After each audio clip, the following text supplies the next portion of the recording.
Welcome back, adventurers. Welcome back. Thank you so much for joining in, and I really mean that. Thank you so much for joining in. It's starting to warm up. It's sunny today. It's a really nice day to ride. So, y'all know me. It's Wednesday. I had to go out and ride, and I'm out here in Warner Robins right now. I'm going to be doing a session of D&D tonight. I've invited two more of my friends to join us again tonight. Mr. Joshua Elliott, who I think might be a little worried about how lame this game might be. And the other one is James Almanza. Mr. Almanza is a former player of D&D, may even play it now. I'm not sure. He didn't tell me if he does or not.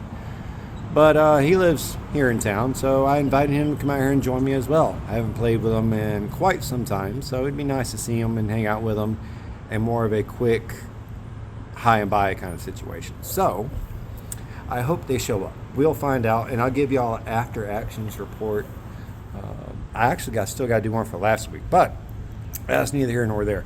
I was sitting here taking some notes in my waterproof journal, and it hit me that with all the rabbit hole stuff that John, the retired writer, has been doing with Ray's Moto Life, there's something they've missed, and it's been out in the open. It's been in front of everybody since this social experiment began.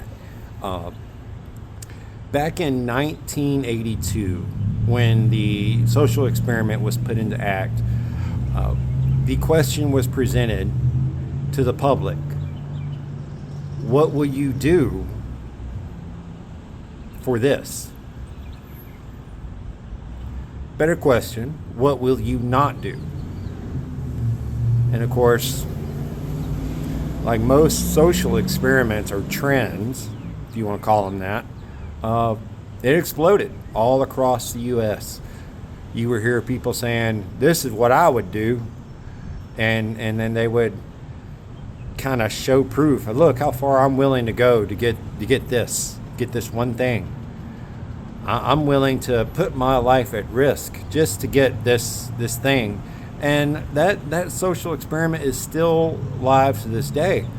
Because look at how many people are out here doing the dumbest things, most dangerous things in the world, just for a few minutes of time up here on the screen. I mean, look at me. I ride a two-wheel death machine every day and record most of it as I can. And is it the smartest thing? No. But does it come from the same experiment from 1982? It's possible. What would I do in order to have peace of mind? Well, I ride a bike. That's what I do for peace of mind.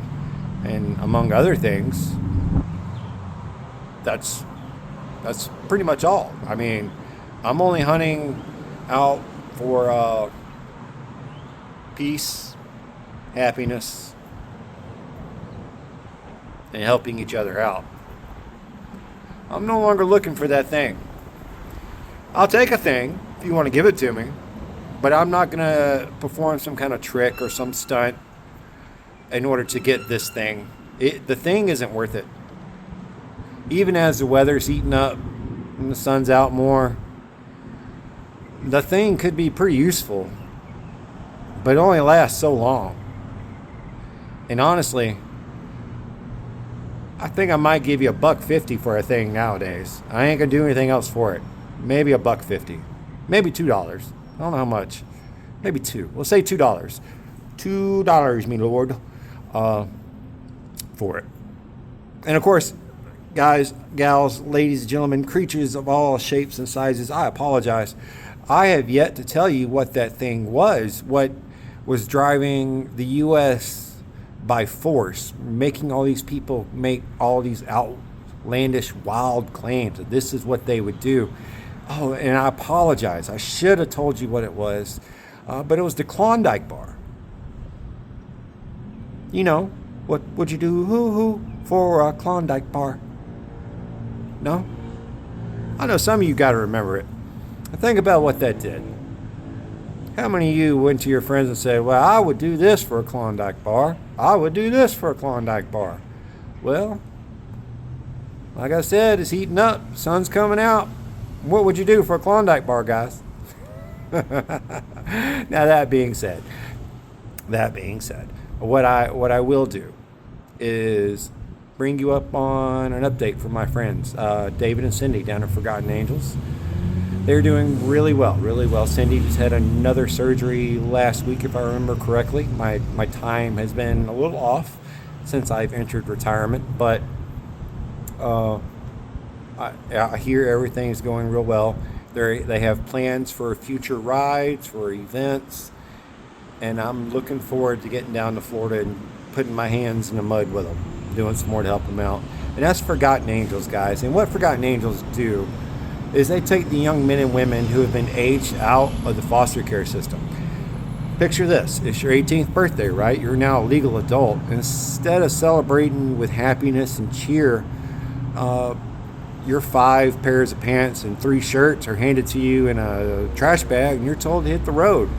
That road right back there. I don't care where you go, just get out of my house.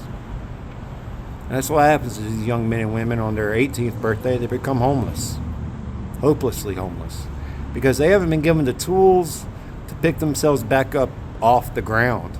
No one has told them what they need to do, how they need to keep their feet in motion in order to pick yourself back up. That is what David and Cindy do. They bring these young men and women in, and they give them the tools that their biological parents refused them and the state appointed parents denied them. These tools can be as simple as going to the bank, starting a bank account, going online and filling out a job application, going to the DMV to get a driver's license so you can go to the car lot and get a car, so you can go to the insurance company, get insurance, and now do all those 3 things in all one motion. They're taught how to do that. Taught how to tie their shoes. Let that sink in. That's what Dave and Cindy do. And that's what I support, ladies and gentlemen, folks and creatures of all shapes and sizes, because David and Cindy give these tools of success and happiness to these young men and women. I don't care what you say, happiness is key.